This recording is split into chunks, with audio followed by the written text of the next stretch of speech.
Yes, have no fear. The Iceman, the Iceman is here. Caleb Williams has arrived, and it's a beautiful day. It is a beautiful day for a Bears fan. If you're a Bears fan watching this, you should be just enamored with what's going on because the reign, the dreaded reign of the Packers has ended last night. The Packers are about to go into the abyss. Sunset has arrived for the Packers. Sunset. It took a long time. It took 30 years. 30 years. And the Packers are about to go into the abyss. And now the Chicago Bears, have arrived. Finally, it's here. And we have the Iceman. Last night is a special night that you're never going to forget. I'm not going to forget it as I turn my lights on so you can see me a little bit better. But to explain the circumstances last night, I actually missed half of the game because I had to work. So I had to work in Baltimore. I actually do videography, photography. So last night I had a photography event in Baltimore and I missed half of the game.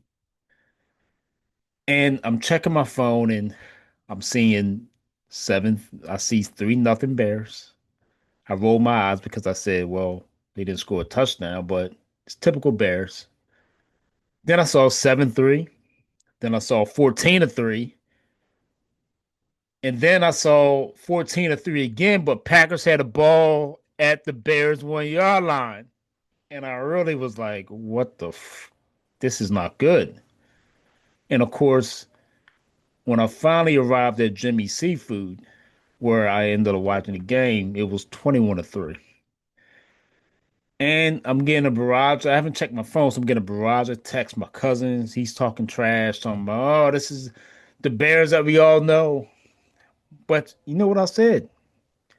Something came over me, and I said, yo, hater, sit back and watch this comeback. I'm finally in front of the TV, and now the comeback is about to happen. Sit back and watch. I texted him those exact words. Next thing you know, it was 21-6. Then it was 21-9. Then it was 21-16. Packers scored again, but missed the field goal to make it 27-16. And that's when it's about 5 minutes and 30 seconds ago. The play of the game. Fourth down and 8. Caleb throws a miraculous pass down the left sideline to Rome Odunze. That's when I knew the Chicago Bears were going to win this game. And I knew for a fact they were going to win.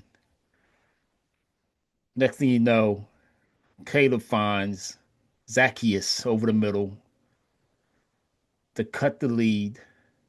And plus, they got the 2-point conversion to make it 27-24.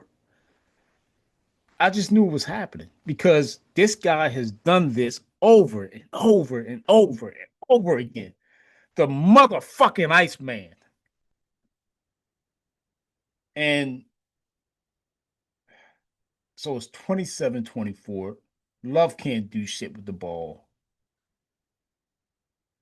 The Bears get it back. Caleb drives him down the field. Next thing you know, he finds DJ Moore down the left sideline again. The same, the same DJ Moore, that same wide receiver that did the Packers in a few weeks ago. It happened again. Deja vu. This is probably the most special season I've ever been part of.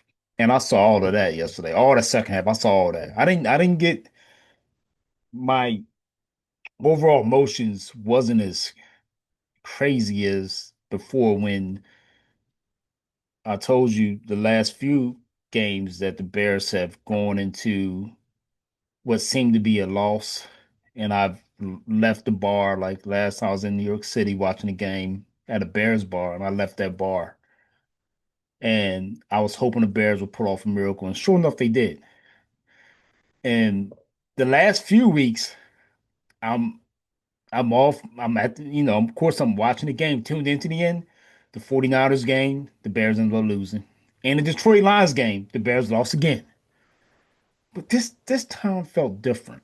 It felt different because you felt the change of the guards. You felt it. I was saying to myself, the Packers don't deserve this game. And I'm because the Bears always look like the better team. They look like the better team, but the things just wasn't going their way. It's like trying to get over that hump, and you just can't do it. You can't punch through that door. And then they finally threw the knockout blow when Caleb found DJ Moore down the left sideline. And of course, it was like a minute and 30 seconds ago. I knew it was a lot of time. I said, well, damn, the Packers, they had to get a touchdown. And for a second, I'm thinking, oh my God, Love is driving down the field, but I'm thinking Love's past history, he's not known for being clutch in the final seconds of a game. That's the difference between Caleb and Jordan Love. He doesn't have many last second game clinching touchdowns. You saw it in Denver. He had a chance to beat Denver early in the season, and he ain't do it. He couldn't drive him down the field. He wasn't clutch. And the same damn thing happened last night. He had a chance to win it, to drive him down the field, and he couldn't get it done. He just couldn't get it done. And that's the difference. Caleb has the clutch gene. Jordan Love doesn't have the clutch gene. And for that reason, first of all, Green Bay, I just don't see how they can keep Matt LaFleur. Every time the Bears get momentum in this division, Green Bay makes a coaching change. You saw it back in 2005. Lovie Smith and the Bears won a division. Guess who was out the door? Mike Sherman. You saw it once again. What was it? 2000 and I'm trying to think. It was 2018. You saw it again. Bears got momentum, and Matt Nagy won the division. The Packers felt the Bears getting momentum. What did they do? Made a coaching change to Matt LaFleur. Deja vu. The Bears once again are getting momentum. The Packers feel it. What are they going to do? You got John Harbaugh out there. I guarantee you, I can almost guarantee you, they're going to make a coaching change. Matt LaFleur is out of there. He's taking his ass to Miami. They're going to bring in John Harbaugh. That's what I think is going to happen. That's what I think is going to happen. Matt LaFleur is headed to Miami because they just hired a Packers executive down in Miami, who of course has relations to Matt LaFleur. Therefore, I think they're going to be a team down there. That's just how the NFL works. And I can almost assure you that there will be a coaching change coming up in the near future with Matt LaFleur. He is definitely going down to Miami, in my opinion. If he doesn't go, I'll be shocked. Special shout out to my tight end, Coastal Loveland. We haven't seen a tight end like this since Greg Olson. And the Bears traded Greg Olson like dumbasses back in 20, was it 2010? In retrospect, we have a tight end. We have a tight end that is, I think he reminds me a lot of Aaron Hernandez than he does Rob Gronkowski. I think Colson Loveland is the next Aaron Hernandez on the field. Aaron Hernandez, who was great. Aaron Hernandez could have been a Hall of Famer. That's how good Aaron Hernandez was. And I'm quite sure Colson Loveland does not have the same mental aspects as, of course. mental detriment that uh, Aaron Hernandez have. I think Colson Loveland seems to have a great head on his shoulders, and I think he's going to be a terrific tight end. Um, and I just hope they keep Cole Kmet. We got the offense together. The Bears need to address the defense. That's a fact. If got to get guys, these stiffs out of here like Javon Dexter, who basically had a chance to change the complexity of the game, jump on a fumble that he did not recover. These are guys you got to get rid of. They just don't make plays when you need them the most. And guys like that, I hope Ron Pohl sees it. He's got to go. You got to trade him or something. He's got to fucking go. I'm sick of Javon Dexter. He's got to get out of here. Um, ja Jaquan Brisker, he had a chance to make a play too. He could have tried to do a one-handed grab on one of those deep throws by Jordan Love, and he just it was a lazy effort, in my opinion. And he just kind of swiped the ball away, but he didn't try to make you gotta try to make these game-changing plays. Like Nashawn Wright always does that. Nashawn Wright always gives his best effort when it comes to almost trying to make an interception. He did it again last night, where he tried to make a one-handed interception. He didn't quite get it. But when I saw ja Jaquan Brisker try to defend the ball, he gave a lazy effort. And you see, guys like that, you got to get rid of them. I totally, you got to get rid of Jaquan Brisker. He's definitely not the answer. But you definitely got to address the safety position in the draft, and we got to address the defensive line. We need another pass rusher. I've said it in previous weeks about the Joe trying. He keeps trying. He never gets to the quarterback. He didn't get to the quarterback again last night.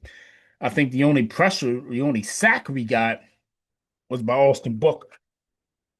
And I think that might have happened in the first half because I missed the first half and I didn't see it, but we probably got to him in the first half because I didn't see anybody get to the quarterback in the second half. Not for my, unless I'm wrong somewhere, but I don't think I seen anybody get to Jordan Love in the second half. But what a great win by the Bears, man. I just I'm so this team, there's some very special traits that this team has. And I won't be surprised if they end up in the NFC Championship game. And I said in my last show, and Caleb once again proved me wrong. I said maybe Caleb throws for 340 yards and wins the game. And then I said, nah, that's not going to happen. Well, he actually threw for over 250 yards and won the game. So kudos to him. He is officially the Iceman. And I got to say something about the Iceman, this new nickname that Caleb has. And all due respect to the Iceman George Gervin, everybody knows the Iceman George Gervin. And I was kind of against the media prematurely giving Caleb this nickname of the Iceman because of George Gervin. I thought, I said, man, that belongs to George Gervin. But I kind of have a second opinion about this. And it's kind of unique because George Gervin ended his career as a Chicago Bull next to the great Michael Jordan, right? So I can honestly, I wish there could be an interview, somebody give George Gervin an interview and ask him how he feels about Caleb Williams having a nickname Iceman. I'll be shocked if he doesn't give a damn about it. And I really will be shocked if he says, no, that's my nickname. I'm the Iceman. I'll be shocked if he said that because you ended your career in Chicago. I think that holds a special place in his heart. And I think he does not give a damn that Caleb is the new Iceman. I don't think he cared because he's seen what greatness was when Michael Jordan came on the scene. And it was like the arrival of greatness, even though Michael had his own nickname as Air. And the fact that Caleb now is being called Iceman, I think George Gervin likes it because it's kind of like a handing of the torch. George Gervin in his career as a Chicago Bull and Caleb Williams is basically is on the brink of stardom with the Chicago Bears. That's just an interesting thought there, and I've embraced him as the Iceman. Have no fear, the Iceman is here. That's my show. I'll catch you next week. Big game. Who I'd rather see? Eagles. It's the Eagles or the Rams. I think we need double doink revenge, if you would ask me. So there you have. That's who I want to see. I'm out. Peace.